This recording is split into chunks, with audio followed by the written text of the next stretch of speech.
Muy bien, pues dicho lo cual, en primer lugar, disculpo porque no se ha activado el audio. Este vídeo, lógicamente, con audio es mucho más relevante que sin audio, pero bueno, en resumen, Trenco CPG es mucho más que Ilbru. Como podéis ver, desplegamos un portfolio de soluciones, todas ellas dirigidas a solucionar cualquier elemento o cualquier situación en la edificación en concreto. Y obviamente Ilbrook es nuestra marca de referencia para todo aquello que tiene que ver con el mundo de la ventana y de la fachada. Pero realmente el protagonista de hoy no voy a ser yo, sino que voy a ser a quien veis aquí en vuestra pantalla, a Juan. Juan es un constructor con más de 20 años de experiencia que siempre intenta buscar las mejores soluciones de materiales, de productos, de aplicaciones para mejorar día a día en el desarrollo de su actividad. A pesar de su experiencia, como veis aquí en la imagen, pues Juan sigue teniendo un montón de dudas, especialmente sobre el tema de las espumas y adhesivos de poliuretano. Dudas que vamos a intentar entre todos resolver a través de este webinar. Estas dudas, pues lógicamente, van enfocadas en cuál es el tipo de espuma o qué me aportan las espumas de poliuretano desde el punto de vista de la eficiencia a nivel de aislamiento térmico y acústico, qué adhesivos de poliuretano pues, pueden darme solución en el tema del pegado de los distintos materiales que tengo en la construcción, piedras, maderas, etcétera, etcétera, etcétera. Juan, en su andadura de descubrimiento, una de las veces que más se sorprendió fue cuando una vez en un trabajo que tenía, un encargo que tenía para la instalación de unas ventanas, pues uno de los fabricantes le recomendó la utilización de una espuma flexible. En ese momento se dio cuenta de que las espumas flexibles, las espumas de poliuretano flexibles respecto a otras espumas de poliuretano convencionales, tenían una serie de ventajas que no tenían las otras espumas. Y de ahí es donde su interés por conocer realmente cuáles son los criterios de clasificación o cuáles son aquellos criterios que nos permiten distinguir los beneficios o las prestaciones de las distintas espumas de poliuretano que estamos en el mercado, realmente tienen interés.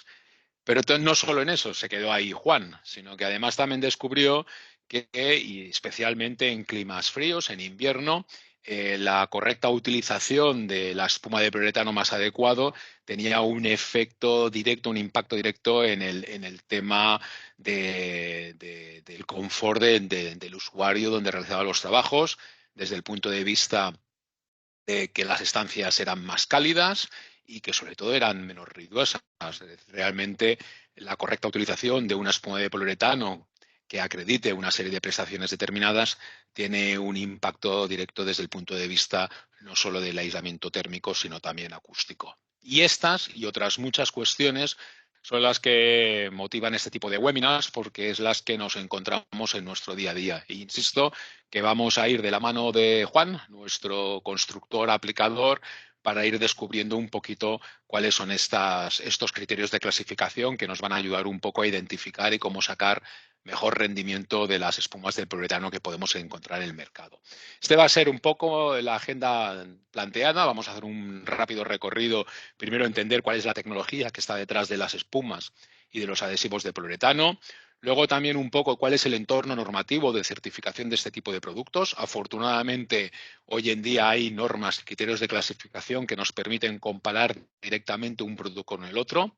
Y esto incide directamente en lo que veremos un poquito más adelante, que es qué tipologías de espumas de poliuretano hay y cuáles son mejores en función de aquel tipo de aplicación que estemos buscando. Miraremos también a abuela pluma un poquito cuáles son las tendencias del mercado, dónde se dirigen los requisitos tanto normativos como de solicitudes del mercado en lo que tiene que ver o respecta a las espumas y adhesivos de poliuretano. Y por último, sí que os enseñaremos un poquito y de forma muy rápida cuál es el portfolio de espumas y adhesivos de Ilbrook que permiten de alguna manera dar una respuesta específica a cada una de estas necesidades. Insisto que a partir de ahora y con la colaboración de David, todas aquellas dudas que tengáis, os preguntas, os pedimos que las volquéis por escrito en el chat y David las irá haciendo audibles para irlas contestando. Como lo que intento es que este webinar sea interesante, interactivo y ameno, pues iremos parando a medida que vuestras consultas o vuestras dudas se vayan volcando en el chat, pues eso, para que realmente le podamos sacar a todos a este webinar la parte más práctica, que es al final la que nos interesa. Pues nada, vamos a empezar primero por el principio, y es presentaros al creador, fundador de la tecnología, ¿vale? Que no es otro que este señor alemán, que es el doctor Otto Bayer, que pues allí en los años 40 fue el químico el que inventó lo que hoy conocemos como el poliuretano, porque el poliuretano, obviamente estaréis todos de acuerdo que se puede presentar de maneras muy diversas. Los podemos encontrar en los años 40 ya formando parte de las estructuras de las alas de la aviación. Anecdóticamente también, pues desde el poliuretano como aislante térmico en el año 48 fue la primera vez que se aplicó, pues insisto, como aislante térmico para los barriles de cerveza. A principios de los 80 el poliuretano ya fue considerado como un material con un valor de aislamiento térmico excelente para incluirlo en todos los paneles sándwich de la construcción. En el 2003 hubo un cambio de paradigma importante porque fueron eliminados todos los gases contaminantes, efectos de invernadero y de capa de ozono, y pasaron a gases, en este caso, menos nocivos para el tema del entorno medioambiental. Y, por ejemplo, también en el 2011, pues el poliuretano fue introducido en todos los elementos de protección de los circuitos de Fórmula 1, en detrimento pues, de lo que hasta ahora o hasta entonces se venía usando, que eran los neumáticos. Como podéis ver, tanto desde sus inicios como en la actualidad, el poliuretano es un elemento que forma parte de nuestro día a día. Y la pregunta sería, ¿por qué? Pues porque el poliuretano, como materia prima, tiene unas posibilidades de conformación no infinitas, pero llegando al infinito. Lo podemos ver aplicado en colchones, lo podemos ver formulado para ser inyectado como elementos, por ejemplo, para plásticos para los accesorios de la automoción. Nos los podemos encontrar como espumas de poliuretano. Algunos de los presentes, si me consta, sabéis, por ejemplo, que nuestras espumas impregnadas, parte de la formulación de este producto como base son espumas de poliuretano, lo que pasa que luego llevan toda una serie de resinas acrílicas que les dotan y les infieren de los beneficios que tienen.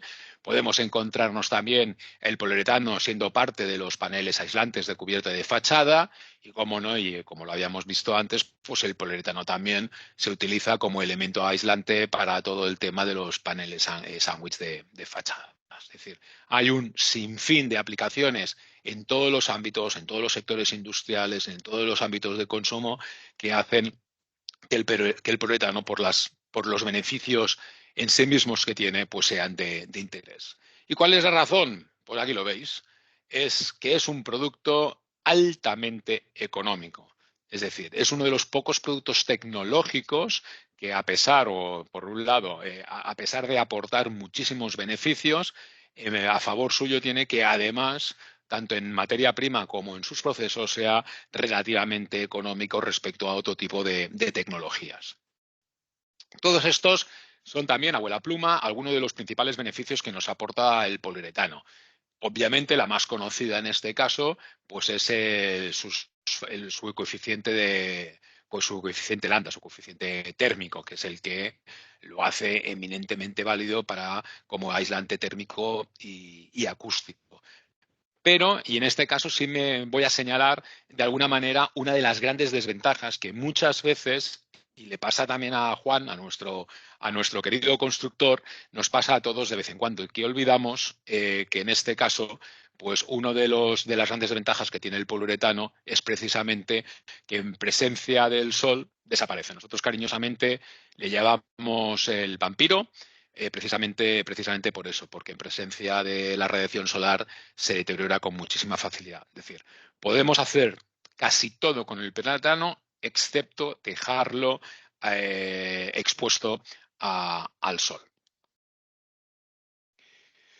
Bueno, simplemente sin entrar en muchos procesos químicos, comentaros que el poliuretano al final es una mezcla de polioles más isocianato que hace pues, que este tipo de formulación nos permita obtener dos tipos de los poliuretanos que conocemos.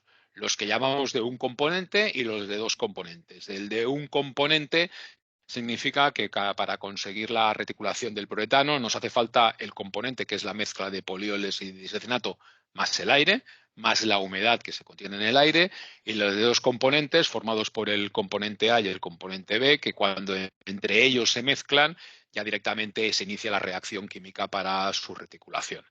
Los que vamos a ver aquí, los que todos conocemos y los que Juan se pelea cada día, en el 95% de los casos son espumas y adhesivos de poliuretano de un componente. Es decir, en el envase que utilizamos encontraremos en él un porcentaje de sólidos de esta mezcla de polioles más isocianato, más un gas propelente, que es el que nos va a ayudar a sacar el producto del interior.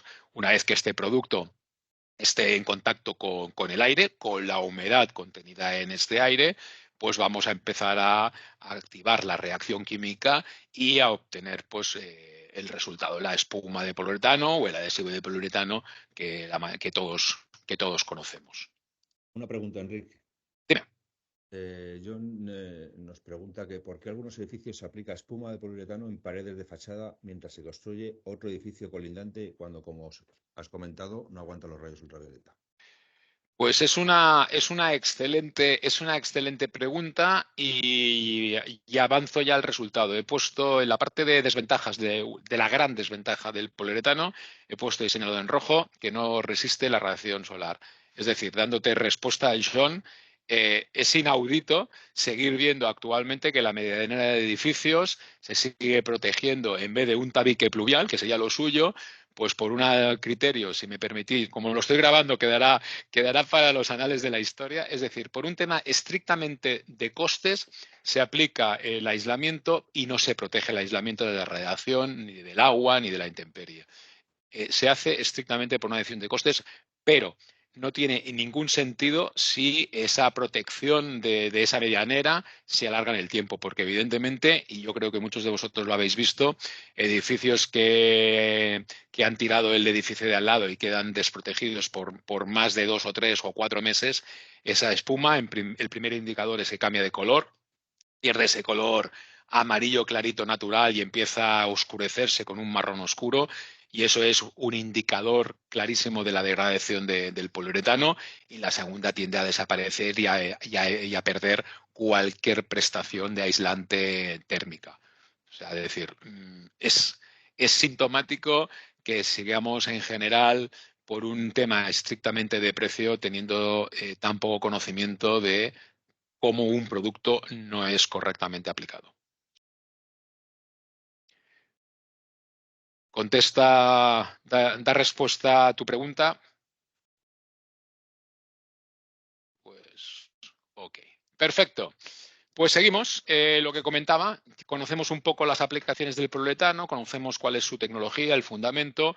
Lo que decía para mí, o para los fabricantes, yo creo que este es uno de los puntos más importantes. FEICA es una asociación, en este caso privada, que recoge a los mayores y más importantes fabricantes de químicos del sector de la construcción.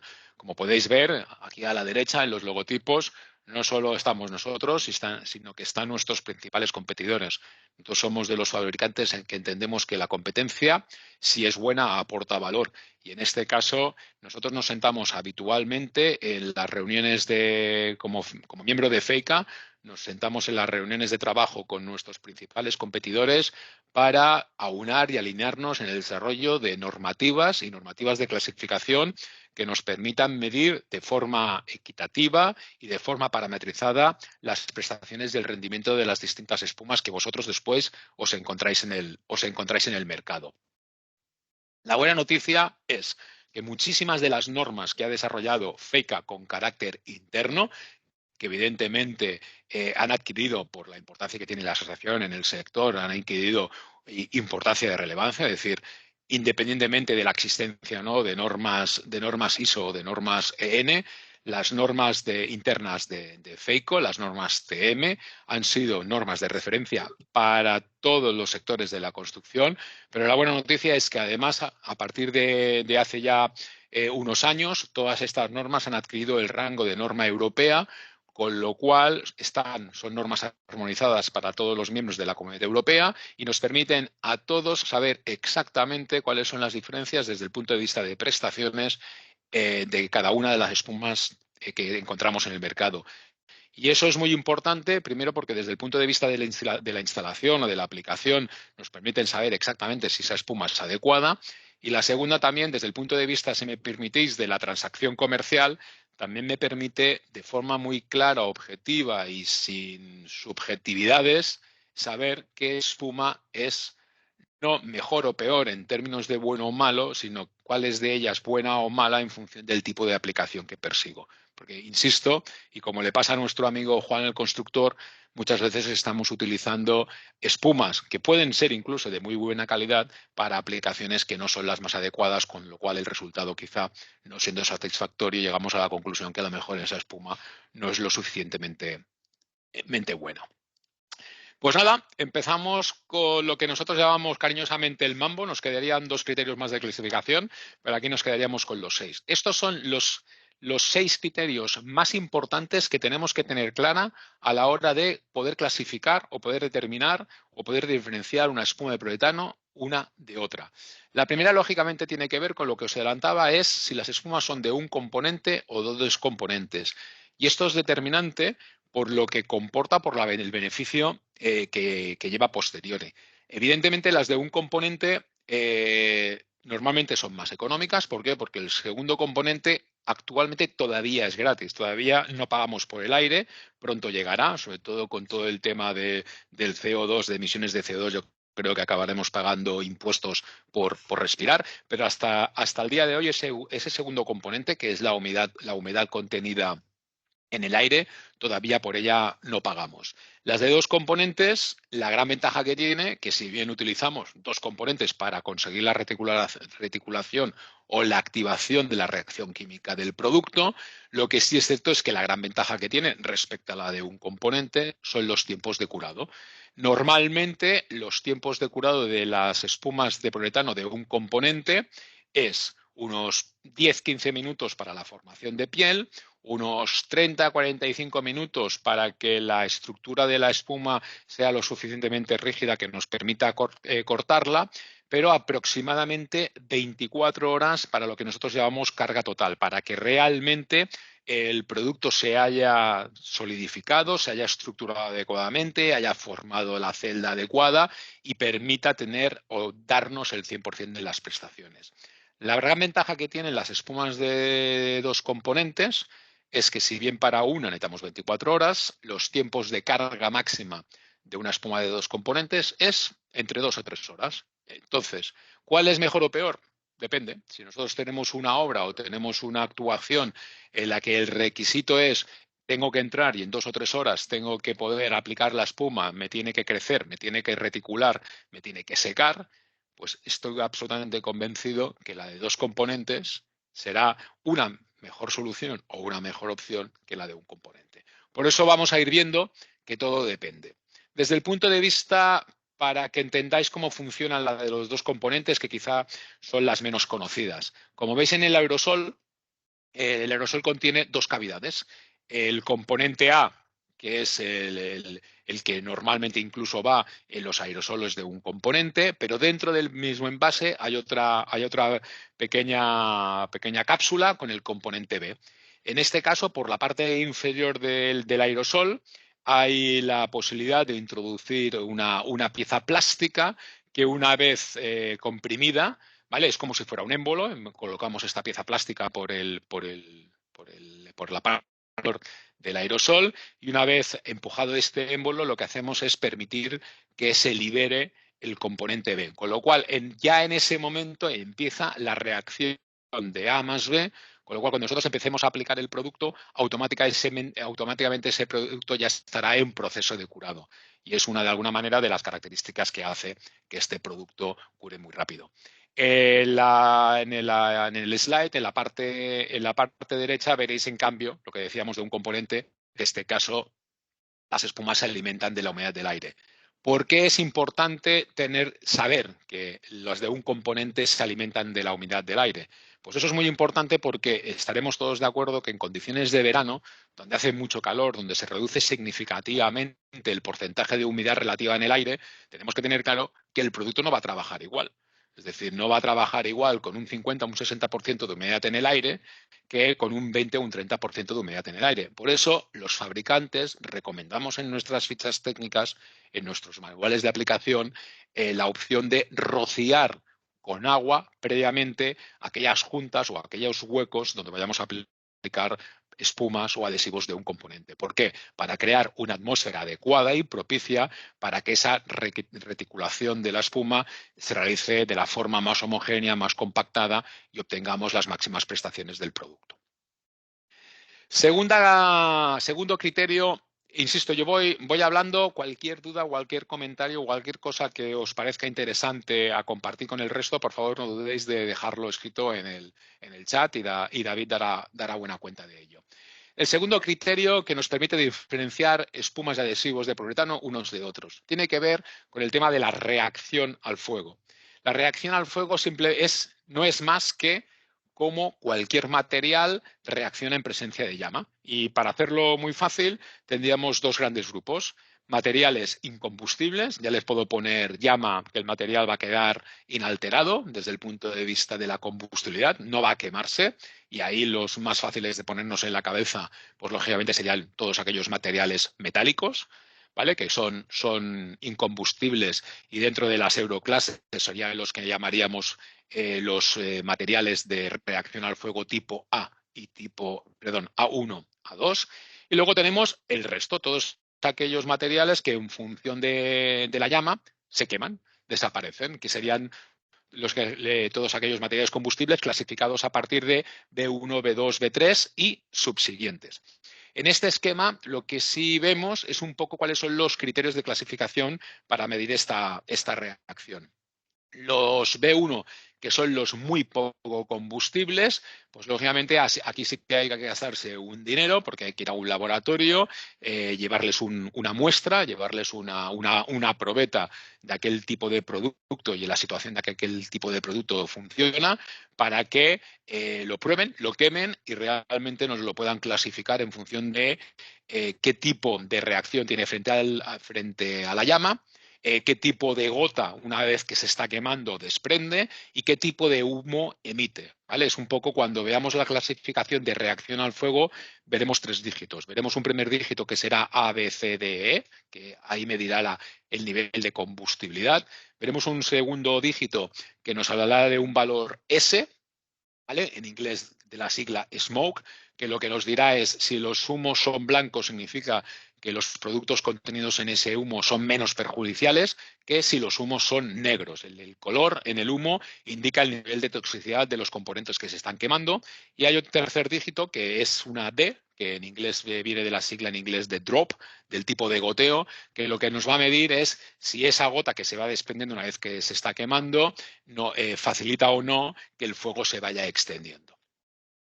Si son B2, son ensayos que podemos hacer incluso en nuestros propios laboratorios y se considera que todas aquellas espumas que están en valores superiores al B3 se queman sí o sí, con lo cual no tiene sentido ni probarlas. Es decir, cualquier espuma que se clasifica con B3 significa que es altamente combustible. Importante, y adelanto ahora porque luego lo veremos en el sexto criterio de clasificación, nunca hay que confundir la reacción al fuego con la resistencia al fuego. Es algo que a veces se confunde o se mezcla y son dos criterios absolutamente distintos. Insisto que la reacción es la resistencia que ofrece o cómo reacciona un material frente al fuego, si se quema o no se quema o qué velocidad se quema, y la resistencia es el tiempo medido en minutos que un material es capaz frente al fuego de mantener sus propiedades. ¿Vale? Son dos parámetros distintos y que no hay que mezclar. Sí, porque en algunas veces se confunden y pueden dar lugar a dudas. El otro criterio es el tema de la expansión de las espumas. Esto muchas veces también da lugar a ciertas confusiones.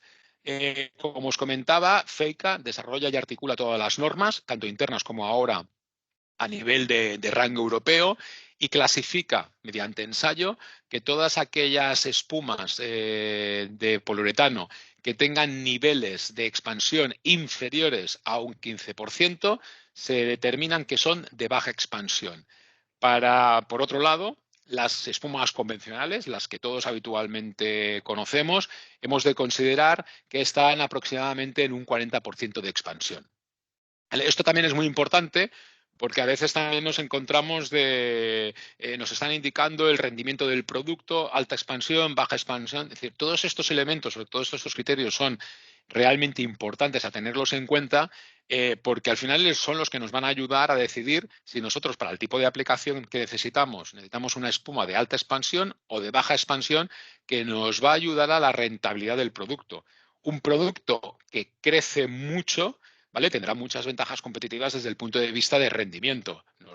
El fabricante nos va a ofrecer en sus fichas técnicas o en su comunicación rendimientos de 60, 70, 80 litros. Eso está muy bien.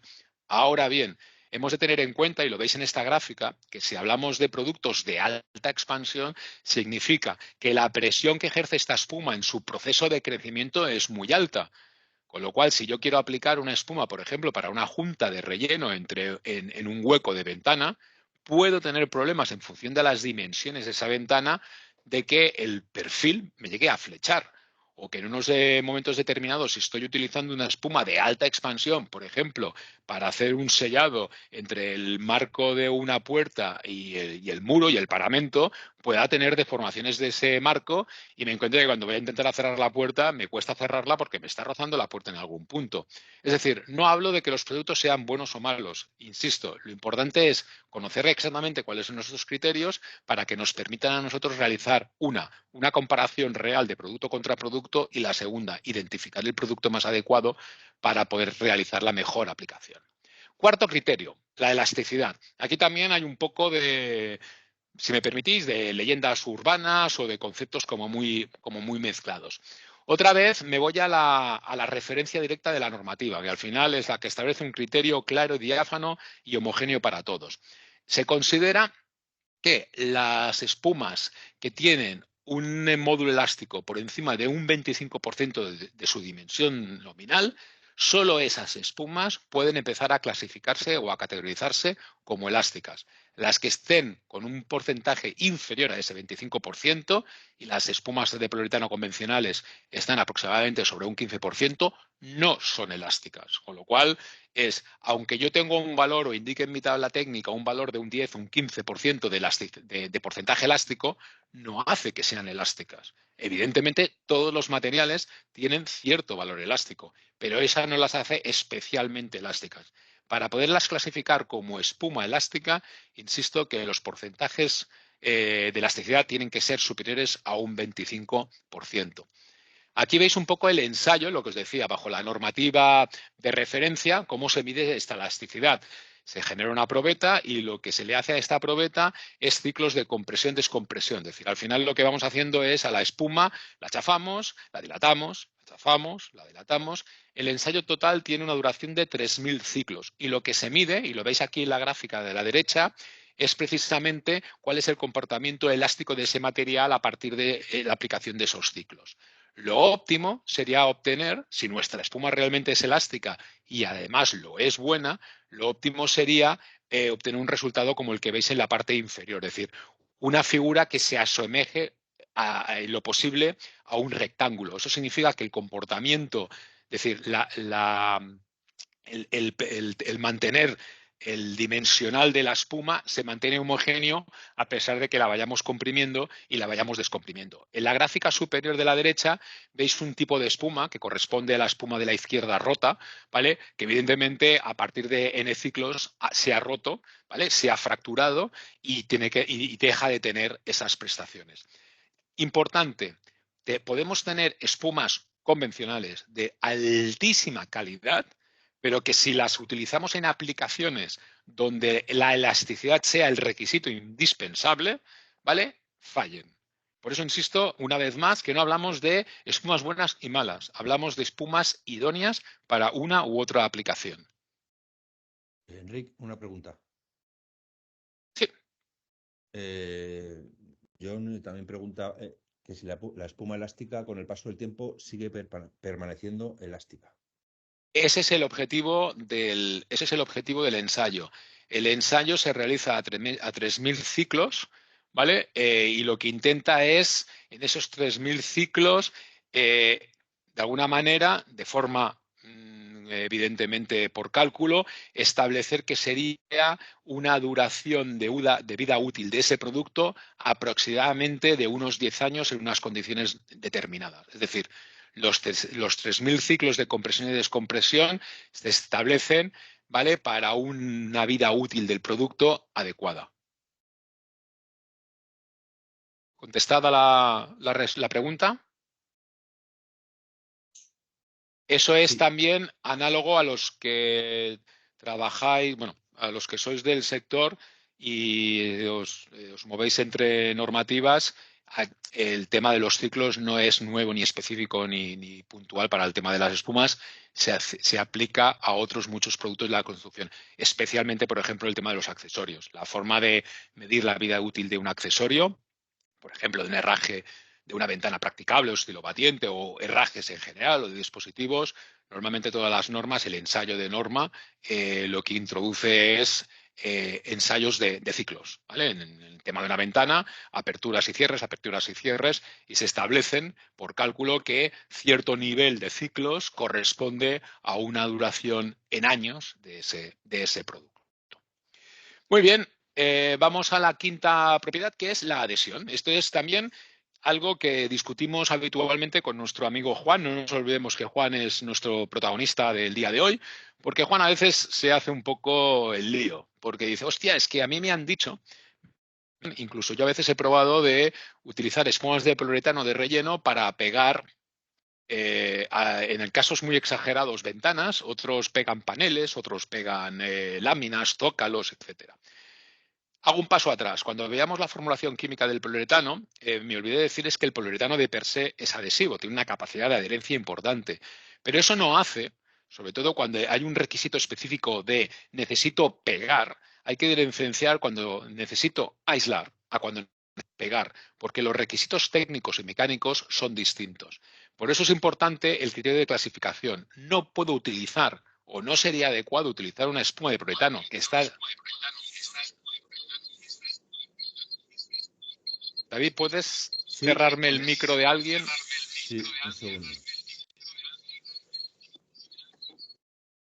Ya está. Gracias.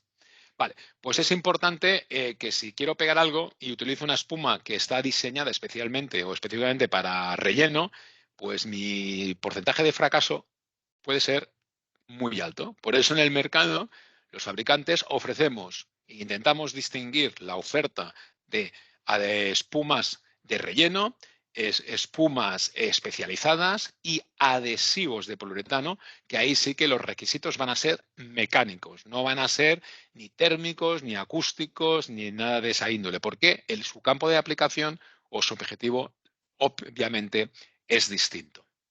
Estos son algunos ejemplos, ¿vale?, de adhesivos de poliuretano, ¿vale? La base del material es la misma, la tecnología es la misma, pero ya veis que las aplicaciones son distintas. Aquí no tenemos juntas, ni tenemos aislantes. Aquí estamos pegando y aprovechamos, pues una también de las ventajas del poliuretano, que es pegajoso muchísimo, pues eso, para pegar paneles SATE, para pegar paneles de aislamiento, para incluso, en algunos casos, se disponen de adhesivos de poliuretano que son sustitutivos a los morteros tradicionales, es decir, tienen la misma capacidad o mayor de adherencia y de rigidez estructural para poder pegar lo que es de hormigón o ladrillos y son utilizados, y lo veremos a posteriori, son utilizados en la construcción como una alternativa directa a los morteros tradicionales. Otra pregunta, Enrique.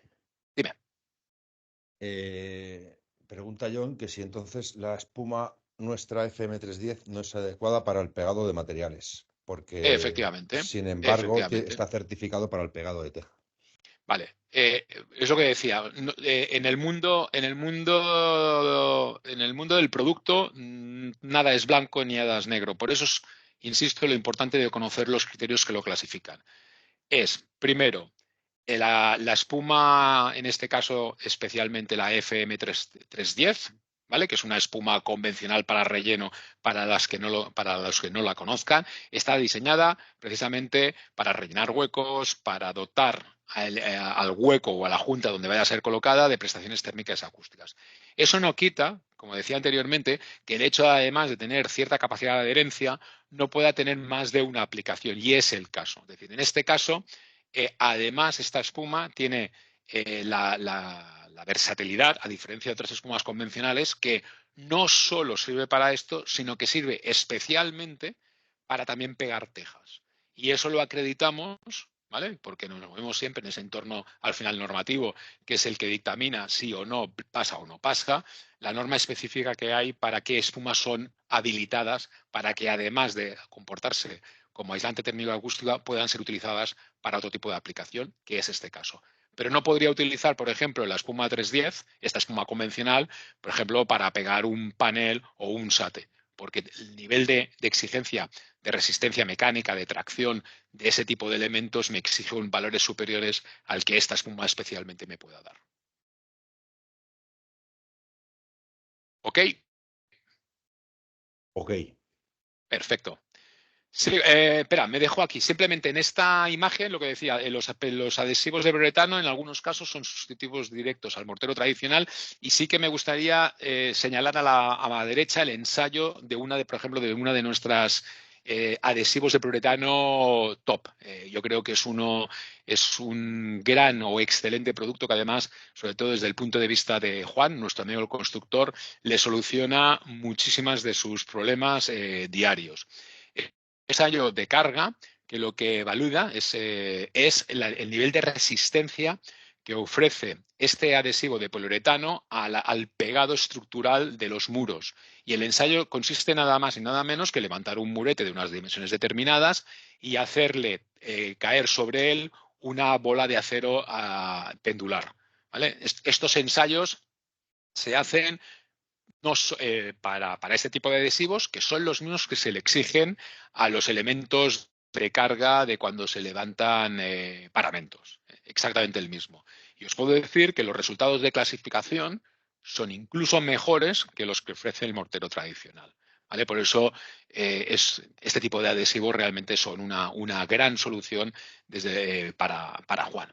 Por último, el último criterio es el de la resistencia medida en minutos. Y por eso me adelantaba, en el segundo criterio veamos la reacción, y aquí hablamos de la resistencia. La resistencia corresponde a toda la normativa que nos habla de aquellos productos que deben ser aplicados en una situación y en una condición determinada para resistir tantos minutos al fuego, ¿vale? Para ser utilizados como sellados o elementos en un sistema de confinamiento, de sectorización al fuego. Tienen una norma distinta. Es decir, todos los productos normalmente, o todas las espumas de adhesivos que se utilizan en la construcción, los llamados convencionales, no tienen la certificación acreditativa para ser utilizados en caso de que se exija, también por normativa, una resistencia al fuego en minutos determinada. Para ello necesitas cumplir con otro tipo de ensayo distinto, que es el que estáis viendo aquí, con una norma europea distinta. Esto simplemente es: nosotros o el mercado dispone de soluciones de espuma de poliuretano que resisten al fuego durante unos minutos determinados, 30, 60, 90, 120, 240. Lo que hacemos los fabricantes es llevar este producto en forma de probeta, como veis aquí a la derecha, determinando el relleno de unas juntas con unas dimensiones determinadas, tanto a nivel de ancho como de espesor, sobre un soporte determinado, lo metemos en un horno y le damos al fuego. Es decir, solo puedes acreditar la resistencia medida en minutos de los productos si lo ensayas en un laboratorio, queman el producto y acreditan que esa configuración específica resiste hasta el tiempo determinado. Aquí veis, ¿vale? Un producto de mercado, una espuma de poliuretano, que está diseñada especialmente para ser resistente al fuego, hasta 240 minutos. Indico el asta porque también es algo con Juan, el constructor, que hablamos. Esto es como los viajes de fin de semana. Viaje a París desde 80 euros. Y resulta que luego le tienes que empezar a sumar el transfer, cuotas de las tasas de aeropuerto, el hotel, el desplazamiento, y el fin de semana de 80 se convierten en 400. Esto es lo mismo. Cuando nosotros decimos hasta 240 minutos, decimos que en aplicaciones específicas, y lo veis aquí en el cuadro de la derecha, es decir, en función del dimensional de la pared, de la densidad que tenga el mortero, que sea una pared rígida, que sea una pared flexible, que sea mortero celular, etc., etc. Y las dimensiones de la junta, no es lo mismo rellenar una junta de 5 milímetros que rellenar una junta de 50 milímetros. Para cada una de estas configuraciones obtenemos resultados distintos. Por eso es, cuando veamos una espuma resistente al fuego que diga hasta 240 minutos, hemos de saber o hemos de preguntar al fabricante es, vale, pero para mi configuración específica, ¿hasta dónde va a llegar? Porque al final es lo que el instalador va a poder certificar en función de los ensayos que el fabricante le facilite.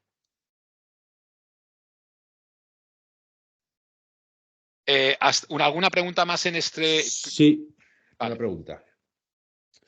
¿Sería aconsejable hacer hincapié en la utilización de espuma ignífuga en instalaciones de puertas RF? Evidentemente, solo puede ser de esta manera. Es decir, si yo tengo una puerta RF, ¿vale? Que por el tema ya de la última normativa que entró ya son puertas R, ya el F se fue, ¿vale? Tenemos tres criterios que es R, E e I. R hace referencia a la resistencia estructural de los elementos, E al nivel de aislamiento térmico e I al sellado de gases. Entonces, si yo tengo una puerta RF, significa que esa puerta donde va a ir colocado es un sector de fuego. Tengo que asegurar que todos los elementos que estén en ese paramento tengan como mínimo la misma resistencia. Con lo cual, si la puerta es R90, cualquier elemento de ese paramento tendrá que tener una acreditación de R90. La respuesta es sí. Lo que pasa es como siempre. Hay proyectos o hay situaciones en las que hay una entidad certificadora o una dirección facultativa que exige el cumplimiento y en otros casos, sobre todo, por ejemplo, caso anecdótico que son, bueno, más que anecdótico, es un caso paradigmático, los parkings, ¿vale? Los aparcamientos de este país, si pasara la inspección desde el punto de vista de proyecto de seguridad, nos los cerrarían todos porque la mayoría de ellos no tienen ni collarines en el paso de tuberías y la mayoría de ellos sí contienen puertas RF que cuestan una pasta. En cambio, la unión de las o el sellado del premarco de la puerta con el paramento se hace con espumas convencionales que no aguantan ni 5 minutitos al fuego. La respuesta sí debería ser. Acelero un poco porque con Juan ya veis que tengo largas conversaciones, me enrollo mucho tomando nuestros cafeses, pero no quiero, insisto, haceros perder el tiempo. De forma resumida, ¿cuáles son las tendencias del mercado? Todos sabéis, y os lo he dicho anteriormente, que la formulación de las espumas de poliuretano y adhesivos tenemos una mezcla de polioles y isocianato. El isocianato, y aquí hay diferentes asociaciones y lo marco en rojo que lo sustraña, es sí o sí un producto canceroso. Con lo cual, en porcentajes. Por eso, y de ahí todos los cursos que alguno de vosotros sabéis, que son obligatorios para los instaladores. Todos los instaladores que manipulen espumas de poliuretano o adhesivos de poliuretano con concentraciones de isocianato superiores a 1%, tienen que hacer un curso formativo que les explique de cuidado que esto es peligroso, ponte guantes, ponte gafas, no entres en contacto directamente con el producto porque lo es. Con lo cual os podéis imaginar que las tendencias de mercado van directamente a desarrollar tecnologías, una, o bien que reduzcan ese porcentaje, es decir, existen ya espumas de poliuretano con isocianatos, pero donde esa concentración es inferior al 0,1%, y eso significa que ya no me hace falta guantes para manipularla, porque es tan baja la concentración que se desestima la peligrosidad de ese componente, o bien utilizar tecnologías distintas, como pueda ser en otros ámbitos de los sellados, es decir, tecnologías híbridas, tecnologías con contenidos de látex, que hace, es decir, contenidos 100% orgánicos, que hace que realmente el peligro para el aplicador, porque el problema o la peligrosidad de la espuma de poliuretano está solo en la fase de polimerización. Una vez que las espumas de poliuretano, no sé si vais a ver por aquí un trocito de espuma, una vez que está seca, que está polarizada, es 100% inofensiva. O sea, que nadie sufra que tenga espuma de poliuretano en su casa y vaya a pensar que va a estar respirando material nocivo. Solo en el proceso de polimerización. Pues lógicamente hay actualmente espumas en el mercado que proceden de tecnologías distintas, que son 100% naturales, en base a agua y tal, tal. Ahora bien, también digo que todos los fabricantes, entre ellos Silbrook, nos peleamos porque el gran hándicap es que son tecnologías caras, que tienen rendimientos muy bajos, es decir, si una espuma convencional nos puede dar un rendimiento de 40, 50, 60 litros, ¿vale? Este tipo de tecnologías nos dan rendimientos de 15, 18, 20 litros con un coste, a veces en algunos casos, que duplica o triplica el coste de una convencional. Con lo cual, al final, aquí estamos todos en mayoría para hacer negocios, pues hace que pueda ser complicado el comercializar productos con ese valor de compra tan elevado. Aún así, ya os indico que todos los fabricantes estamos en la labor de sacar producto. Para terminar, ¿alguna pregunta? Porque me gustaría ya terminar por no robaros más tiempo. ¿Alguna pregunta hasta la fecha? ¿Cuáles son los criterios de clasificación? ¿Cuáles son las preguntas que nuestro amigo Juan el Constructor y todos vosotros nos debemos de hacer antes de esta es la espuma que necesito o la otra? ¿Esta es cara o es barata? ¿Vale? La última consideración que quería hacer, y aquí me vais a permitir los 2 minutos de gloria de Ilbrook, es nuestro portfolio, y aquí os enseño una muestra, nuestro portfolio tanto de adhesivos como de espumas de poliuretano, se fija o se desarrolla no en criterios de una espuma que funcione exactamente igual que el resto, pero es cara o es barata o es amarilla o es verde, sino que nuestro criterio es precisamente desarrollar soluciones específicas de espumas que sirvan para aplicaciones o para requisitos especiales. Muy rápidamente, FM365. Y ahora ya veréis cómo rápidamente enlazamos todo esto con todo el contenido técnico que hemos visto anteriormente. Espuma de alto rendimiento. Estamos hablando que su característica, que la diferencia del resto, tanto internamente como externamente, es su factor de posexpansión. Con esta espuma, solo rellenando el 60% de la junta, del hueco, el resto se rellena solo, porque es esa capacidad de posexpansión que tiene para rellenar. FM310, que hemos hablado de ella. Esta espuma es una espuma de poliuretano de alta tecnología que su mayor beneficio no solo es el rendimiento, sino la polivalencia. John nos ha hecho la pregunta y me ha venido como anillo al dedo, porque es una espuma que no solo sirve para rellenar, sino que en su polivalencia nos permite el pegado de tejas certificado. Nos permite aplicar esta espuma en condiciones de invierno donde a lo mejor en el exterior estamos en temperaturas inferiores a menos 5 grados. Las espumas de poliuretano en general no trabajan por debajo de los 5 grados. Pues, ¿qué me pasa si estoy o tengo que aplicar un relleno para una junta en condiciones de mucho frío? Pues voy a necesitar una espuma que no sea la que habitualmente utilizo y que es genial. Voy a necesitar una espuma que permita poderla aplicar en esas condiciones. La FM310 me lo permite. Tenemos la FM330. Esta fue la gran solución para Juan el Constructor. Descubrió nuestra espuma aplicándolo en una ventana. Es una espuma elástica. Hablábamos que la elasticidad se considera por encima de un 25%. Esta espuma está por encima de un 50%.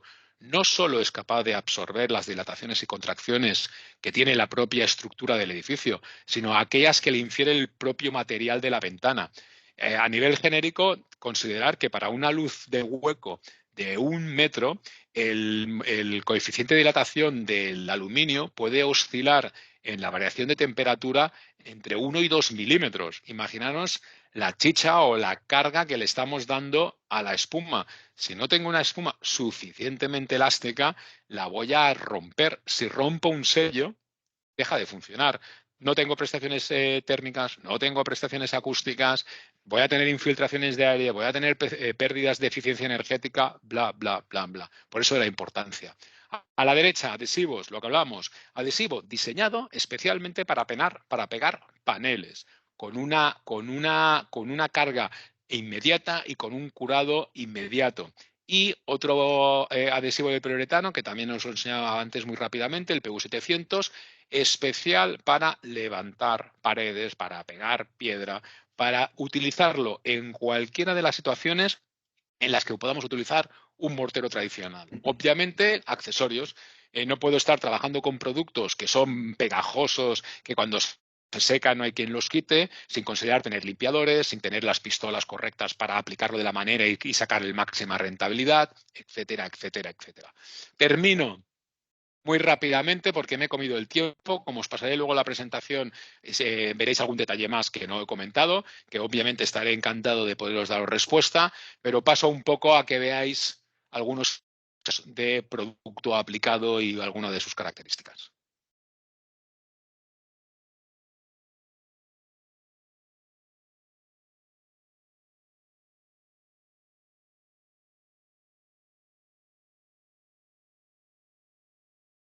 Tonterías que a veces se nos pasan.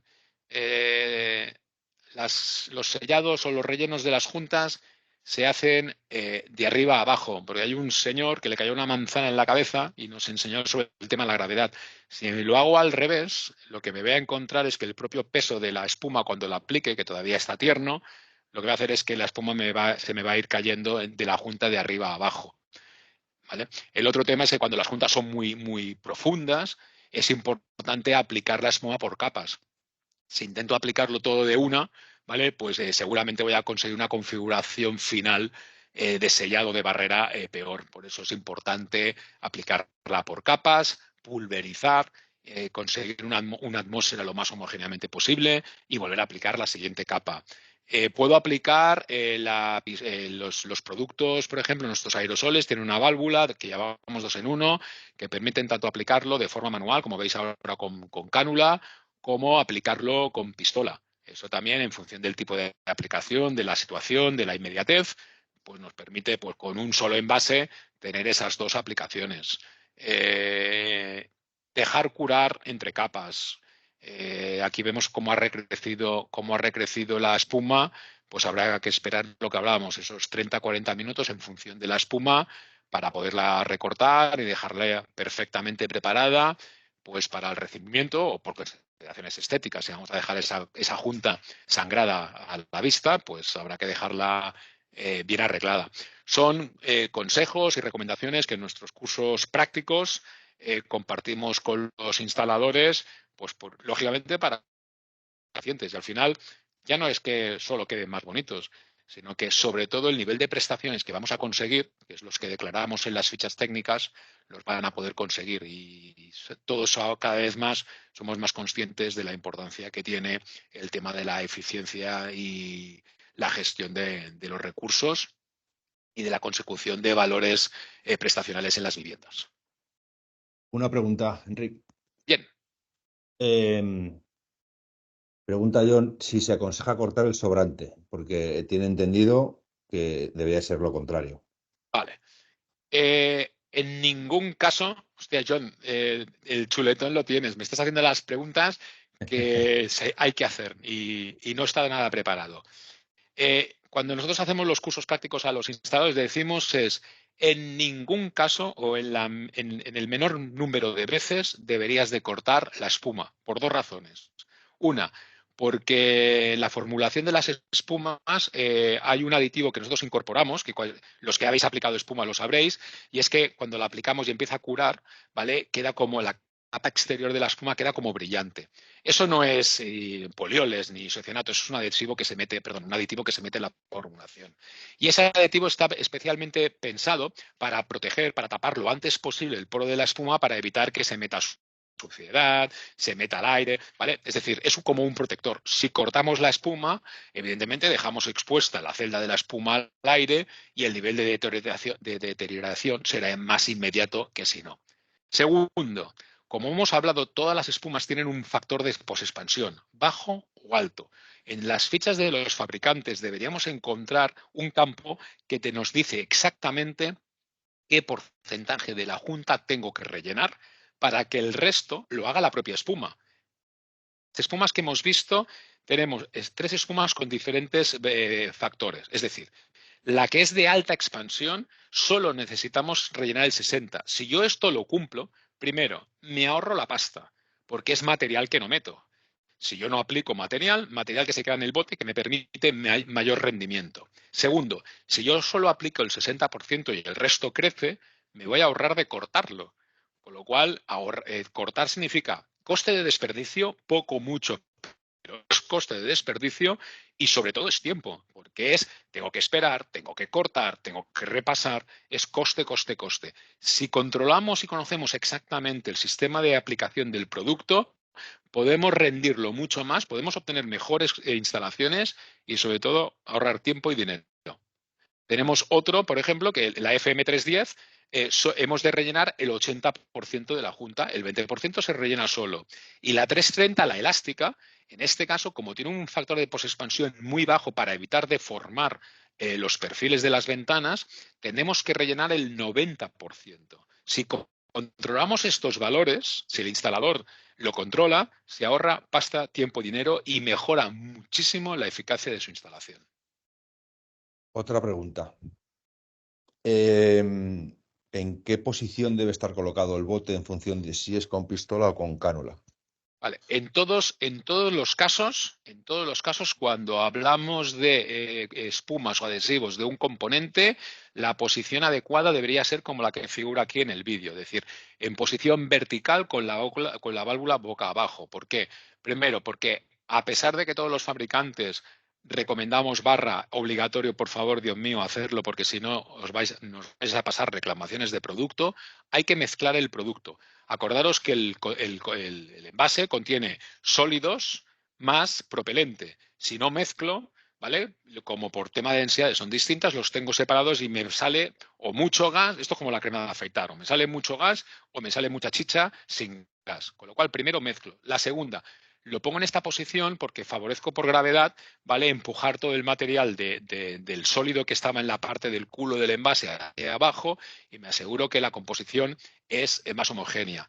Pero ahora bien, en el caso nuestro específico, y hablo aquí sí que en primera persona, hablo por parte de Ilbruck, no puedo hablar por el resto de fabricantes, nuestro sistema de 2 en 1 permite que en el caso de la aplicación manual con cánula, este sistema de válvula de 2 en 1 permite lo que nosotros llamamos el 360. Es decir, aplicaríamos exactamente igual que estamos aplicando con pistola, pero en aquellos casos que tuviéramos que rellenar una junta, por ejemplo, entre entrega de la pared, de la cabeza de la pared con el forjado, podríamos darle la vuelta al envase, es decir, el envase nos quedaría para abajo, la cánula arriba y nos permitiría poder hacer esa junta sin problema de que nos tropiece el envase con el techo. ¿Vale? Pero solo, y en este caso, es en aplicación manual con nuestros envases. Aquí no puedo hablar en boca de ningún fabricante más. Esto es una característica o beneficio que aportamos nosotros y el resto, pues ahí que cada uno, que cada uno diga lo suyo. Os enseño también un adhesivo de poliuretano, específicamente para el pegado de paneles, tanto SATE como paneles de aislamiento acústico o cualquier tipo de paneles. Lo mismo, es una espuma de poliuretano, pero está diseñada para pegar, no para aislar. Que no significa que no aísle, porque el poliuretano tiene una lambda, ¿vale? O tiene un valor de transmitancia térmico determinado, y eso es inherente al producto, a la materia prima. Pero lógicamente no es su primera ni su principal función. A nivel de herramientas, ya veis que no es nada complejo, pistola, cánula, importante. Limpiadores tanto para las manos como para las herramientas. Las herramientas son el coste mayor. A veces nos discutimos o nos peleamos todo por el 10 céntimos por la espuma, cuando muchas veces el dinero se derrocha o se malgasta en las herramientas por no tener un cuidado específico. Aquí veis el ejemplo de pistola manual de la válvula, ¿vale? Y aquí sería pues el tipo de aplicaciones. Indicamos, obviamente, para cualquier tipo de aplicación, cómo colocar esta espuma. ¿Cuál es la característica de esta espuma? Me he dejado una muy importante. Una es que pega, ¿vale? Si no iríamos mal. Y la segunda, no crece. Porque cuando estamos pegando paneles, lo que necesitamos es que aquella medida que hemos colocado, en la referencia de medida, ¿vale? Se mantiene, porque si estas espumas crecieran, nos encontraríamos en el proceso de curado, tendríamos, en vez de una superficie plana de paneles, tendríamos una superficie como alabeada, porque al final iría creciendo y nos iría descontrolando. En un caso se nos levantaría 1 milímetro, en otro no sé qué. Esta espuma para paneles, la nuestra o la que sea, lo que hay que exigirle, lo que hay que mirar en la ficha técnica es factor de expansión, 0. No podemos perder la medida de referencia que tenemos. Y por último, y para mí una de las reinas de la Jorona y un producto muy desconocido, el adhesivo que sustituye directamente al mortero tradicional para levantar paredes, con grandes ventajas. No solo es más resistente mecánicamente, que lo es, sino además es un material muy limpio. Es decir, figuraros o imaginaros cuál es la cantidad de material y elementos externos, es decir, agua y luz que necesito para hacer las mezclas del mortero, y en condiciones de frío, cuáles los tiempos de curado del mortero con atmósferas de humedad elevadas. Este material viene con el aerosol y puedo, con un solo aerosol, con un solo envase, puedo montar 46 metros lineales con una junta de 25 centímetros de ancha de tochos. Y me da igual el frío o el calor que haga.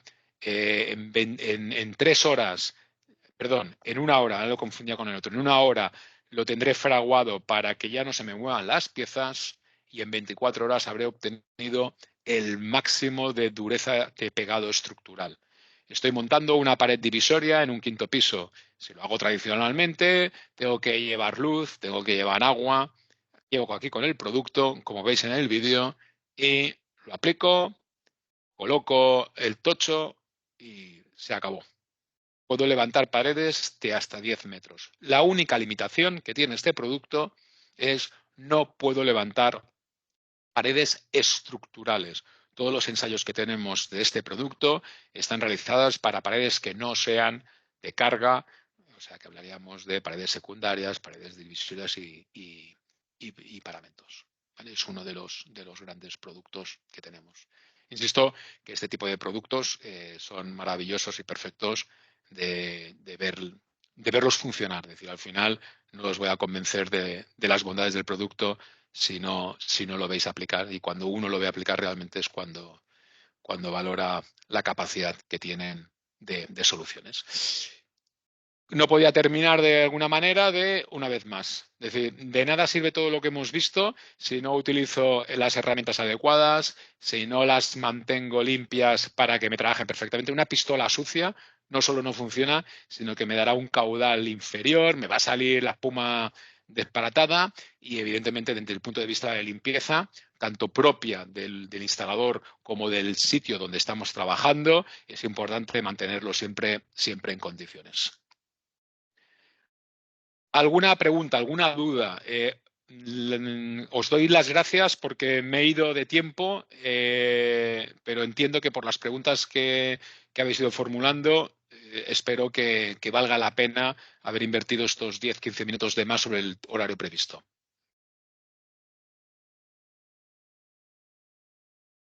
¿No más preguntas? Pues si no hay más preguntas, muchísimas gracias por vuestro tiempo de interés. 2, como os comentamos, recibiréis la presentación y la grabación del vídeo, con lo cual os dará también tiempo con detenimiento de poder profundizar. 3, para cualquier duda o gestión que tengáis, aquí estaremos para atenderos. Y 4, gracias David por tu colaboración. 5, muy buen fin de semana a todos y nos vemos en la siguiente formación. Hasta luego. Te dan las gracias por aquí todo el mundo. Gracias a vosotros. Que tengáis buen fin de semana. Gracias, Enrique. Hasta luego. Hasta luego. Chao.